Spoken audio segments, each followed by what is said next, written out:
아모스 선지자는 이스라엘을 향한 심판의 예언을 시작합니다.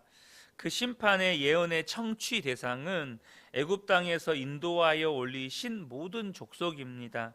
1절을 보면 이스라엘 자손들아 여호와께서 너희에 대하여 이르시는 이 말씀을 들으라. 애굽 땅에서 인도하여 올리신 모든 족속에 대하여 이르시기를 이라고 말씀합니다. 그렇다는 말은 북이스라엘뿐만 아니라 유다도 이 말씀을 들어야 한다는 뜻입니다. 아모스는 심판의 말씀을 전하기 전에 하나님께서 이스라엘을 얼마나 특별하게 사랑하셨는지를 먼저 말씀합니다. 2절을 보면 내가 땅의 모든 족속 가운데 너희만 알았나니 이렇게 말씀합니다. 그러니까 하나님은 이스라엘 백성들을요 땅의 모든 족속 가운데 오직 너희만 알았다라고 말씀하십니다. 그래서 여러분 이 지구상에서 하나님의 택하심을 받고 또 하나님과 언약을 맺은 민족은 이스라엘 뿐이었습니다. 그것만이 아니고 하나님은 그러한 그에 걸맞는 그렇게 하나님의 특별한 사랑을 받은 것에 걸맞는 특별한 사랑을 주셨습니다.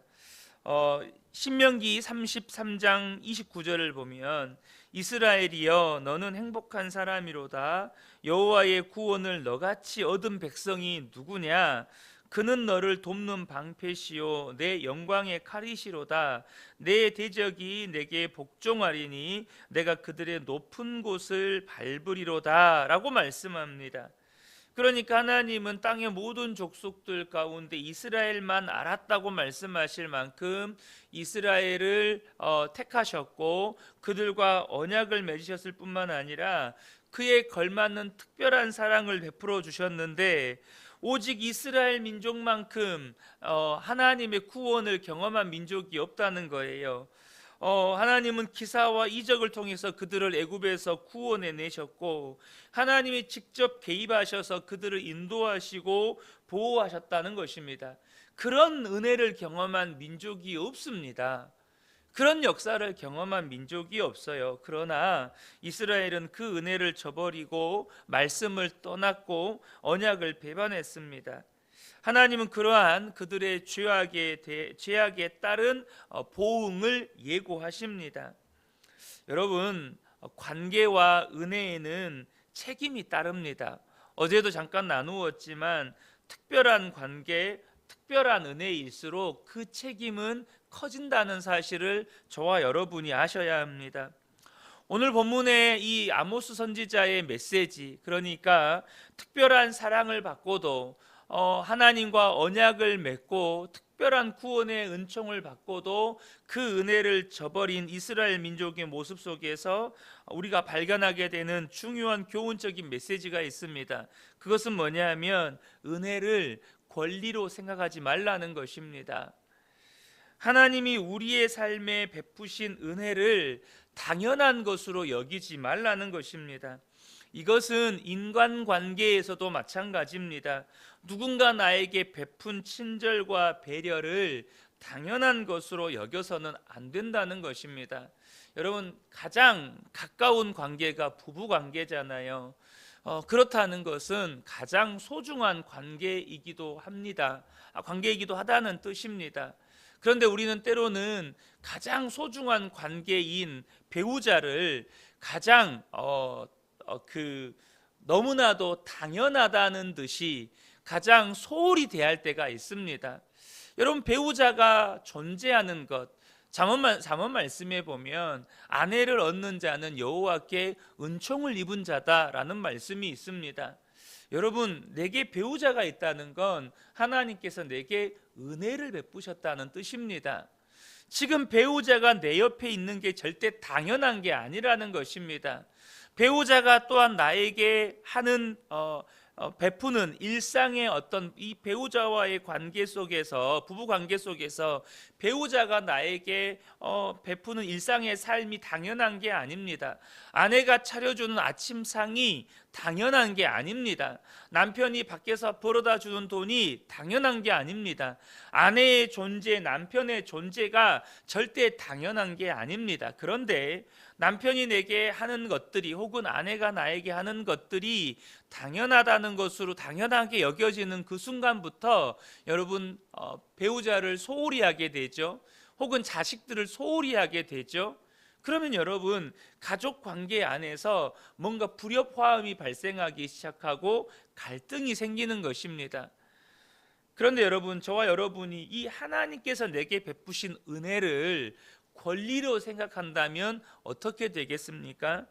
손경민 목사님의 은혜라는 찬양 가사 중에 내 삶에 당연한 건 하나도 없었던 것을 이라는 가사가 있습니다. 내 삶에 여러분 당연한 건 하나도 없습니다. 우리 삶에 당연하게 주어진 것이 아무것도 없어요. 모든 것이 하나님의 은혜로 우리에게 주어진 것입니다. 엊그제 대통령의 말도 안 되는 비상계엄 선포 때문에 많은 국민들이 밤사이에 얼마나 마음을 졸였고, 또 그로 인해서 당연하다고 여겼던 많은 것들이 피해를 입었습니다. 정치는 말할 것도 없고, 경제, 외교, 국제 역학관계, 또 우리 서민들의 일상의 삶에 유무형의 많은 피해를 여러분 입었습니다. 여러분, 그토록 당연하다고 여겼던 것들이요, 말도 안 되는 해프닝 같은, 여러분 많은 분들이 그러지 않습니까? 웃음도 나오고 슬프기도 하고 어이도 없고 황당하고 정말 말도 안 되는 일이 막 벌어졌잖아요. 말도 안 되는 그 일 하나 때문에 일상에 당연하다는 것들이 너무나도 많이 무너져 버렸다는 것입니다.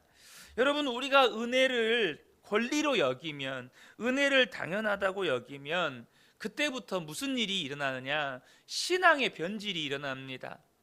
은혜를 권리로 여기고 당연하다고 여기잖아요. 신앙이 부패하기 시작합니다. 이러한 이스라엘의 신앙의 변질 가운데 하나는 에레미야서를 나눌 때 나누었지만 바로 시온 사상입니다. 시온 신학이라고 해도 틀린 말은 아닌데, 에레미야가 그렇게 그들의 우상 숭배와 불순종의 죄악을 이야기하면서 하나님이 바벨론을 들어서 이 땅을 심판하신다고 예언의 말씀을 선포할 때 그들은 시온 신앙의, 시온 사상에 물들어 있었습니다. 그러니까 그 시온 사상의 핵심이 뭡니까? 그들이 살고 있는 이 예루살렘, 그 예루살렘은 하나님이 성전에 계시니, 하나님께서 성전에 계시니 절대 망하지 않는다라는 사상입니다. 절대 망할 수 없다는 거예요. 여러분, 그렇잖아요. 실제로 여러분 예수를 믿어도요, 잘못 믿는 게 있어요. 내가 한 번 예수 믿으면 나는 천국 간다. 여러분, 이겁니다.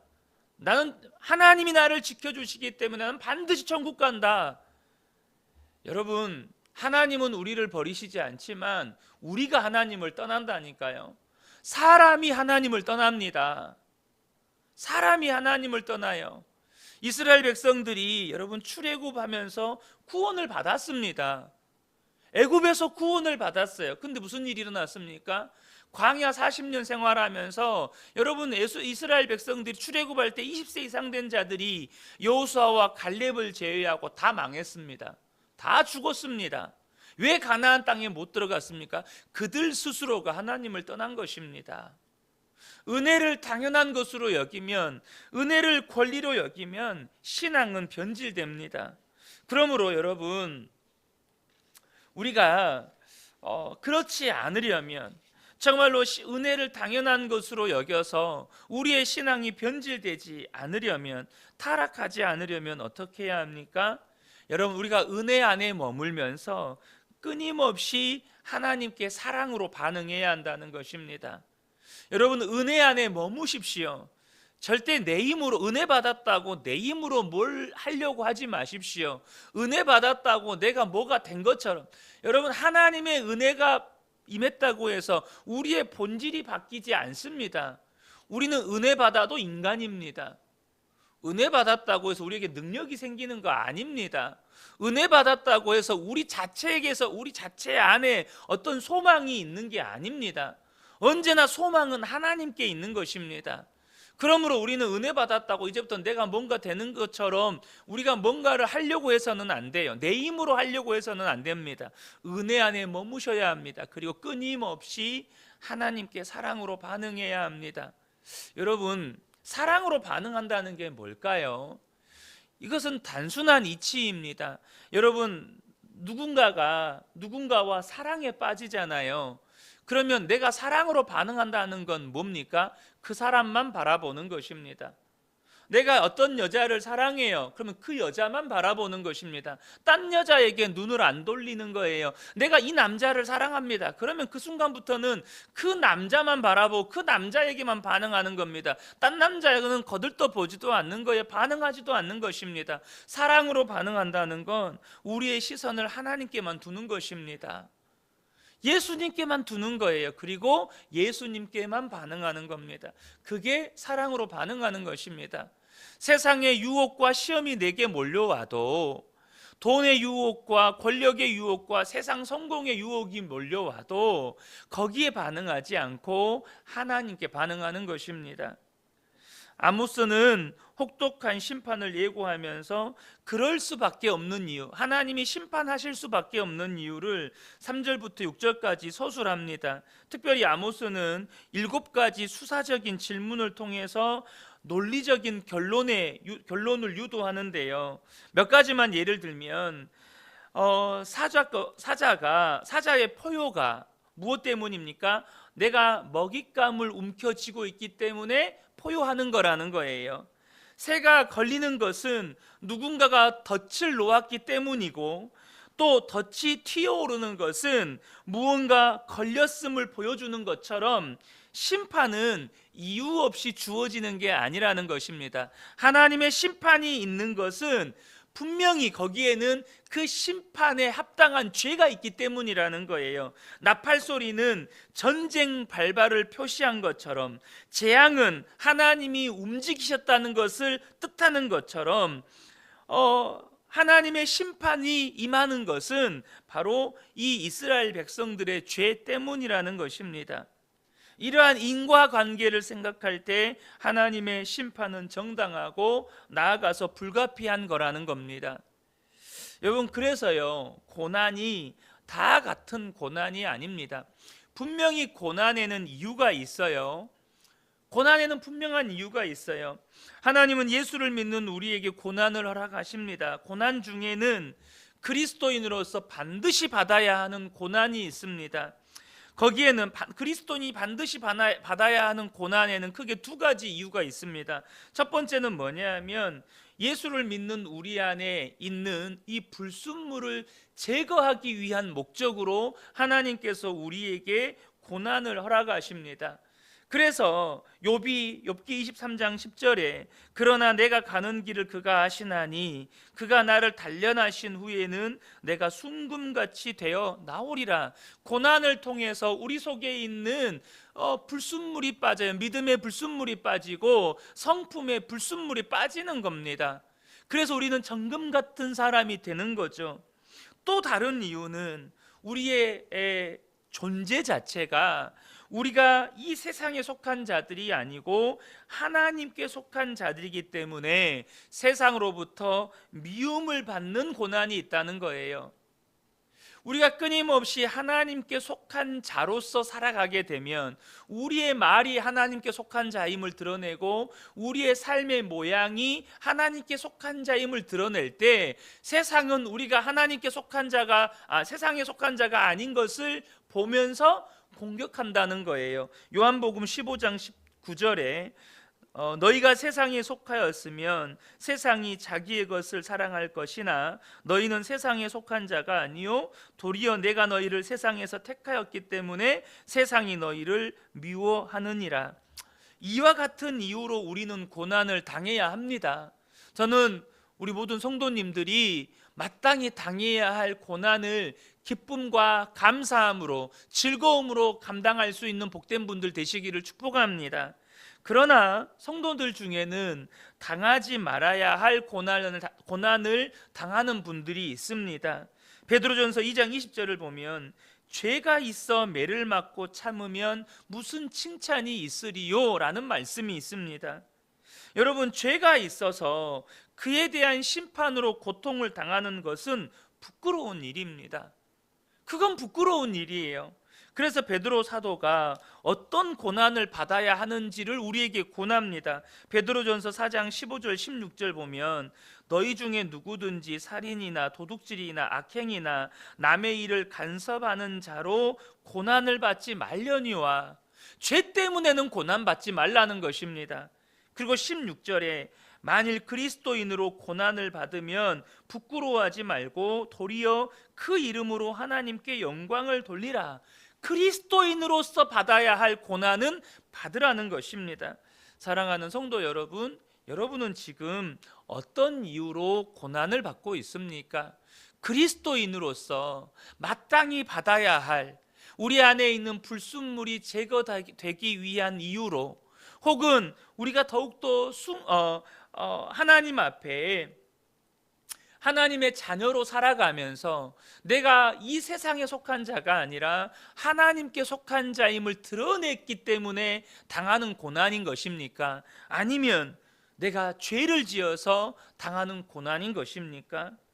저는 우리 성도님들이 부끄러운 고난 당하지 않게 되시기를 축복합니다. 하나님과 사람 앞에서 자랑할 것이 있는 고난, 하나님께 영광이 되는 고난을 그렇게 당하는 분들 되시기를 축복합니다. 그러면 하나님 앞에 섰을 때 그 많은 성도들과 하나님 앞에서 자랑할 것이 있게 됩니다. 하나님, 제가 예수 이름 붙잡다가 이런 고난 당했습니다. 하나님의 말씀 붙잡고 살다가 세상에서 이렇게 미움받았습니다. 하나님, 내가 하나님만 따라 살다가 이렇게 힘들었거든요. 여러분, 그것은요, 하나님 앞에서 자랑할 것이 있게 되는 것입니다. 저는 우리 그은혜교회 모든 성도님들이 은혜 안에서 정말로 하나님께 사랑으로 반응하다가 또 이 세상에서 마땅히 당해야 할 고난이 있다면 그 고난 감당하면서 우리 하나님 앞에 서는 그날에 정말 하나님께 자랑할 것이 있는 복된 분들 되시기를 예수님의 이름으로 축복합니다. 아멘.